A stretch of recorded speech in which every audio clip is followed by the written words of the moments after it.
జై శ్రీరామ్. రాముడి స్పర్శ ఎప్పుడూ ఉన్నది సీతకు. ఎందుకంటే ఆమె ఒక కోరిక కోరింది. అది చాలా ఆకర్షణీయమైన సందర్భంలో కోరిన కోరిక. అంటే ఇక్కడ ఎంత నిశితమైనటువంటి దీక్ష ధర్మవ్రతులకు అందించారో మనం గమనించాలి.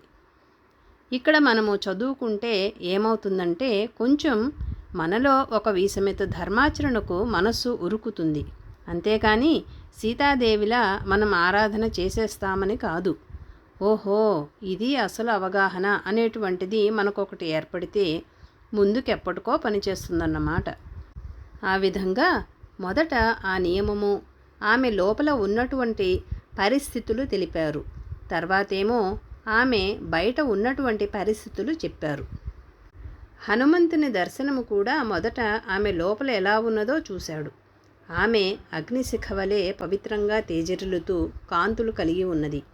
అంతరంగం అంతా పవిత్రమే, బహిరంగం అంతా కూడా శిథిలమై ఉన్నది. ఇక్కడ కూడా రావణుడు వచ్చి చూచినప్పుడు ఆమె అటు మళ్ళీ ఉండటం చేత మనస్సు ఇతన్ని చూడగానే కొంత విముఖత, భయం వల్ల మళ్ళీ ఏం జరుగుతుందోనన్న బాధ ఉన్నదన్నమాట. సీత తను రజోగుణానికి లోబడటం చేత దైవానికి దూరం అవుతుంది. మనము సత్వగుణం మర్చిపోయి రజస్తమో గుణాల చేతిలో ఆడుతున్న వాడము. ఆమె సుకుమారి, సుందరాంగి. ఆమె మణిమయమైన గర్భగృహంలో ఉండవలసినది. అటువంటి ఆమె పీకివేస్తే అప్పుడే ఎండిపోయిన తామరతూడులా ఉంది. మణిమయమైన గర్భగృహంలో ఉండటం అంటే కాంతివంతమైన శరీరంలో ఉండవలసినది జీవాత్మ. అది నశించడానికి కారణము, ఒక విధంగా పీకివేసినట్లుగా అవడానికి కారణం ఏమిటంటే రజోగుణము. ఆ రజోగుణము చేత ఎండకు వాడిపోయిన తామరతూడులాగా, పీకివేయబడినటువంటి లతలాగా గోచరించినది. వేటగాళ్ళు పట్టుకొని స్తంభానికి కట్టివేస్తే పోతుటేనుగును ఎడబాసి నిట్టూర్పులు విడుస్తూ ఉన్న పెంటి ఏనుగులా ఉన్నది. ఉపవాసాలు చేసి పెనిమిటి ధ్యానంతో, భయంతో ఆమె క్షీణించిపోయింది, దీనురాలైపోయింది.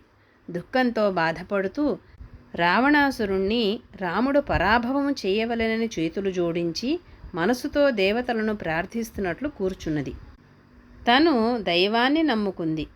ఈ కష్టానికి దైవమే సహాయము చేయాలనేటువంటి భావనతో రాముడు పరాభవము చేసి రావణుని హతమారిస్తే బాగుంటుందని దేవతలను ప్రార్థించింది. ఆమె తన కష్టానికి దైవమే సహాయం చేయాలని దేవతలనందరినీ ప్రార్థించింది. జై శ్రీరామ్.